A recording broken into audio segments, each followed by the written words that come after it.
সম্মানিত উপাসক উপাসিকাবৃন্দ, সবার মঙ্গল কামনায় পুণ্যদান করছি।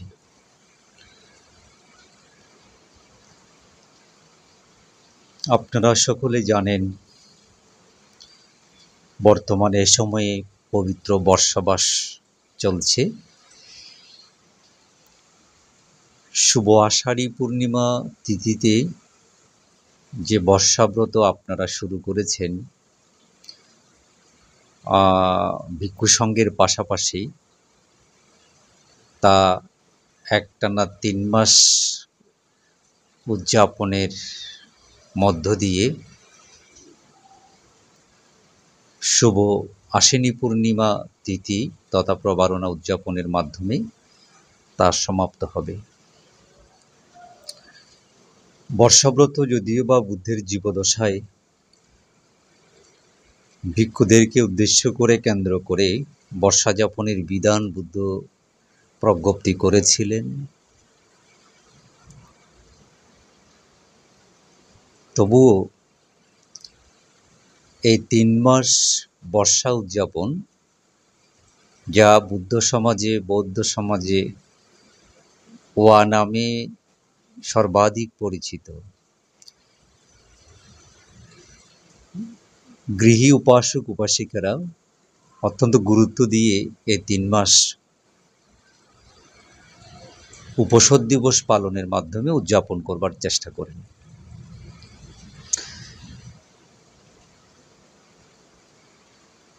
পূর্ণিমা, অষ্টমী, অমাবস্যা মিলে প্রতি মাসে 4টি করে উপোষদ হয়। 3 4 12, সব মিলিয়ে 13টি উপোষদ দিবস, অষ্টশীল পালনের সুবর্ণ সুযোগ, দুর্লভ সুযোগ উপাসক উপাসিকারা পেয়ে থাকেন। চলতি বছরও নারী পুরুষ নির্বিশেষে, আবাল বৃদ্ধ বনিতা নির্বিশেষে পবিত্র বর্ষাবাস পালন করছেন। ইতিমধ্যে 3টি উপোষদ দিবস অতিক্রান্ত হয়েছে এবং বাকিগুলো পর্যায়ক্রমে সম্পন্ন হবে। আমি আসলে যে কথাগুলো বলবার জন্যে এই ভিডিও করছি তা হচ্ছে, উপোষদ দিবসে অর্থাৎ অষ্টশীল গ্রহণ করে একজন উপোষদশীলধারী উপাসক উপাসিকা হিসেবে, ব্রহ্মচর্য পালনকারী হিসেবে আপনার কিছু করণীয় আছে, যা আপনি অনেক সময় জানেন না। না জানার হেতুতে আপনি পালন করছেন না, কিংবা আপনি ভুল করছেন, আপনি লঙ্ঘন করছেন। আবার যারা জানেন, অর্থ জানেন, তাদের অনেকে আবার ধারণ করছেন না, আচরণ করছেন না। এসব বিষয়গুলো নিয়ে একটু আলাপ করতে চাই। দেখুন, অষ্টশীলা বলতে পাণাতিপাতা, বীরামণি, শিক্ষাপদং, সমাধিয়ামি থেকে শুরু করে উচ্ছ্বাসায়না, মহাশয়না, বীরামণি, শিক্ষাপদং, সমাধিয়ামি পর্যন্ত 8টি লাইন আপনারা গ্রহণ করে থাকেন। 1 থেকে 5 পর্যন্ত পঞ্চশীলের আদলে শুধু 3 নম্বরে গিয়ে কামেসু মিচ্ছাসারা, এর পরিবর্তে অব্রহ্মচর্য। ভিক্ষু শ্রামণীরা যেভাবে আজীবন ব্রহ্মচর্য পালন করেন, সেই বিশেষ দিবসে সে একই ব্রহ্মচর্য সাধারণ গৃহী উপাসক উপাসিকাদেরও পালন করতে হয়, যদি অষ্টশীলা গ্রহণ করেন। তো বাকি 3টা তো আছেই, আপনারা জানেন। আমি যে আলাপটা করতে চাই বা আমার পর্যবেক্ষণ, আমার অভিজ্ঞতা, চারপাশ থেকে পাওয়া অভিজ্ঞতা যা বলে তার উপর ভিত্তি করে বলছি আমি। আমি দেখেছি খুব কাছ থেকে, যেটা অনুধাবন করেছি, পর্যবেক্ষণ করি, সেটা হচ্ছে অষ্টশীলা মানে বেশিরভাগ অষ্টশীলধারীদের কাছে খুবই গুরুত্বপূর্ণ হলো না খেয়ে থাকাটা। উইকালা বোঝানা ওয়েরামণির শিক্ষাপদাং সামাতিয়ামি। দুপুর 12টার পরে সারাদিন সারা রাত আর কিছু খাওয়া যাবে না, গ্রহণ করা যাবে না পানি ছাড়া।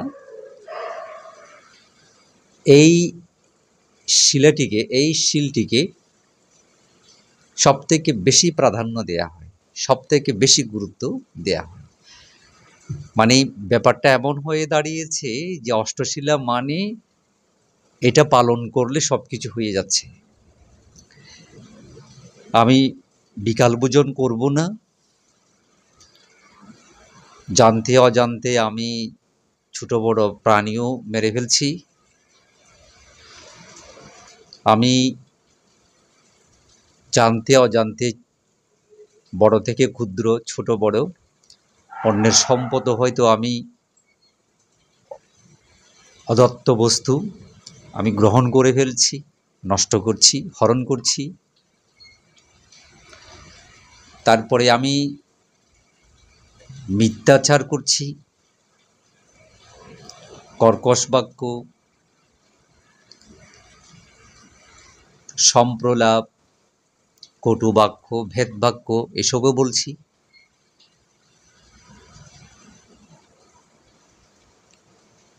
উপাসকদের মধ্যে অনেকে আছেন যে ওই যে বিভিন্ন মাদক সম্বলিত যে ধূমপান সেগুলিও করছে, দেদারসে সারাদিন পানও চিবাচ্ছেন। তারপরে নৃত্য গীত এগুলা নিয়মিত উপভোগ করছেন, দেখছেন। তারপরে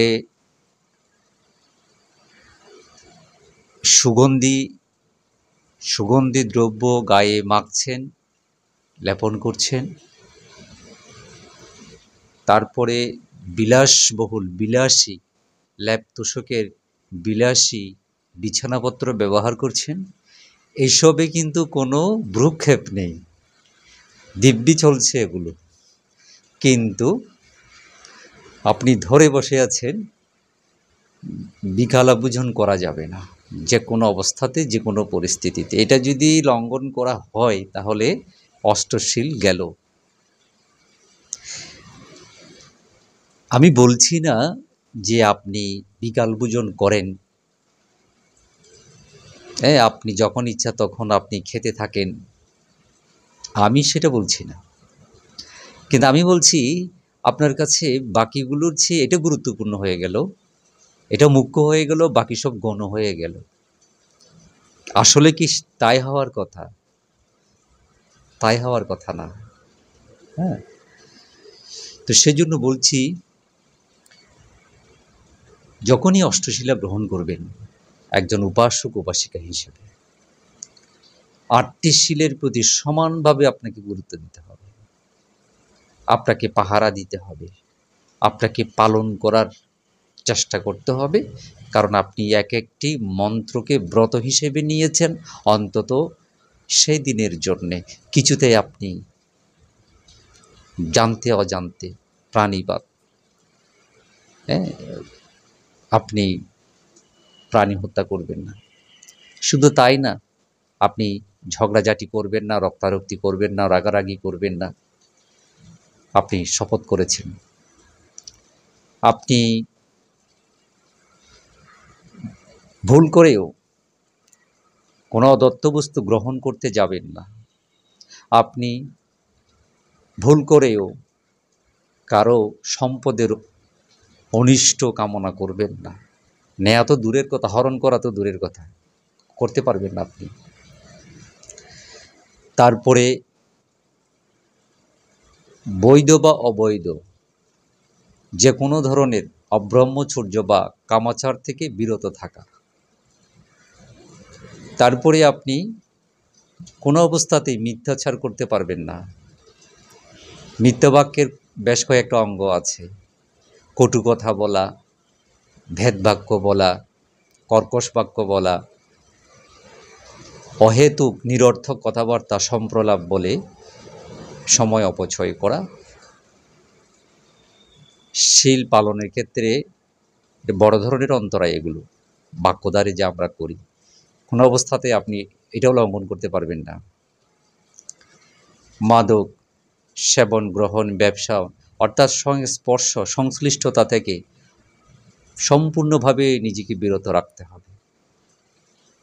হ্যাঁ, যত ধরনের মাদক জাতীয় ছোট বড় আছে সেগুলি থেকে বিরত থাকতে হবে। নাচ্ছা গীতা ওয়াদিতা, নাচ গান বাদ্যযন্ত্র নিজে যেমন করতে পারবেন না শরীর ব্যবহার করে, আবার আপনি শ্রবণও করতে পারবেন না, দেখতেও পারবেন না এগুলা, কারণ এগুলো চিত্ত বিচলিত করে, মনকে অসংযত করে তোলে। এই কারণে চিত্ত যাতে বিচলিত না হয়, সংযত থাকে, সেদিনের জন্য যখন আপনি উপসৎশীল গ্রহণ করলেন এগুলো থেকে আপনাকে দূরে থাকতে হবে। উচ্চশায়না মহাশায়না, উচ্চশয়ন মহাশয়ন, উচ্চসজ্জা মহাসজ্জা। উচ্চশয়ন বলতে এখানে স্বভাবত আমরা ভিক্ষু শ্রামণরা, ভিক্ষুদের জন্য যে আমরা বিছানা খাট পালঙ্ক ব্যবহার করি, যেটা ঝলং আছে, নিচে খুঁটি আছে, এটা কিন্তু আমরা এক হাতের চেয়ে বেশি উচ্চতায় ব্যবহার করি না। আবার মহাশয়ন বলতে যে প্রায় ঘরে ঘরে যেটা হয়, যে স্বভাবত আলিশান, নরম, কোমল, একেবারে মোলায়েম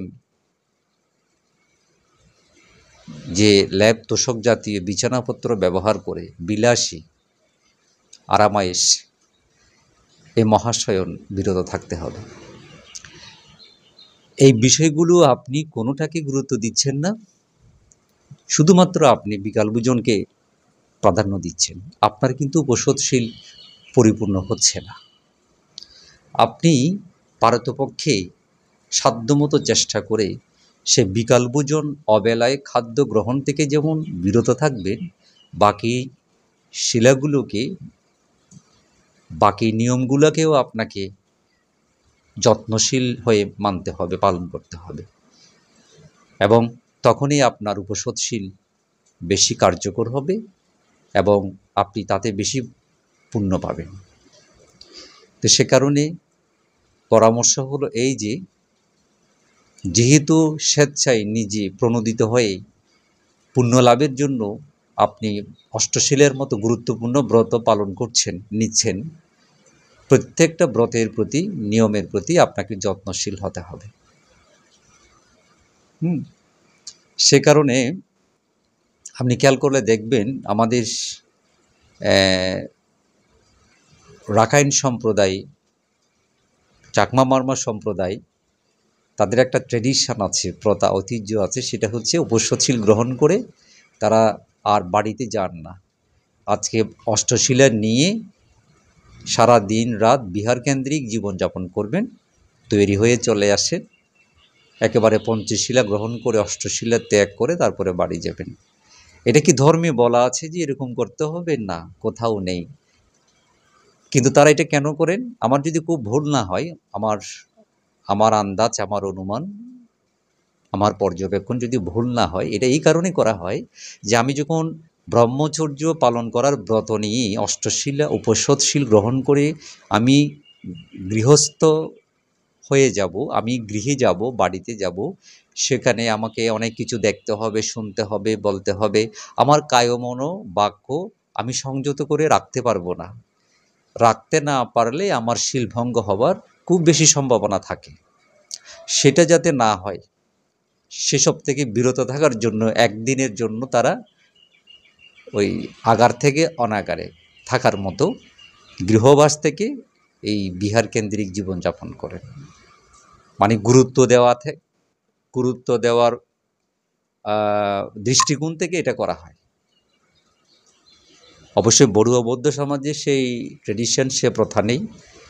তবুও বলবো বিহার কেন্দ্রিক থাকতে হবে, তা কোনো ধরাবাঁধা বিষয় নয়।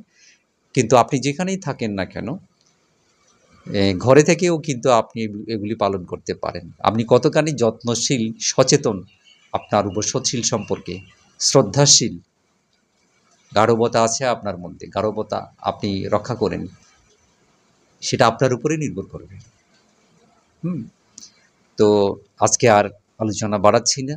যারা এই 3 মাস ব্যাপী উপসৎশীল তথা অষ্টশীলা পালন করবেন, এই বিষয়গুলো খেয়াল রাখবেন। আর না জেনে কিংবা ভুল ধারণা রেখে ধর্ম করা যায় না, এসব বিষয় পালন করা যায় না। যদি কোনো বিষয়ে বিন্দু বিসর্গ যদি কোনো ধরনের ঘাটতি থাকে, জিজ্ঞাসা থাকে, জানার প্রয়োজন আছে মনে করেন, দয়া করে জানাবেন। ইনবক্স করেও জানাতে পারেন, তারপরে কমেন্টস করেও জানাতে পারেন, যে কোনোভাবে জানাতে পারেন। আমি আমার ক্ষুদ্র জ্ঞানে আমি চেষ্টা করব আপনার সমস্যার সমাধান করতে ত্রিপিটকের আলোকে, যাতে আপনার কষ্ট, আপনার পরিশ্রম আরও সফল হয়, আপনি যাতে আরও বেশি নিখুঁতভাবে পালন করতে পারেন, পুণ্য লাভ করতে পারেন, সেই শুভন চেতনায়, পুণ্য চেতনায় আমি অবশ্যই চেষ্টা করব। সকলে ভালো থাকবেন। সাব্বে সাত্তা সুখিতা হন্তু, জগতের সকল প্রাণী সুখী হোক।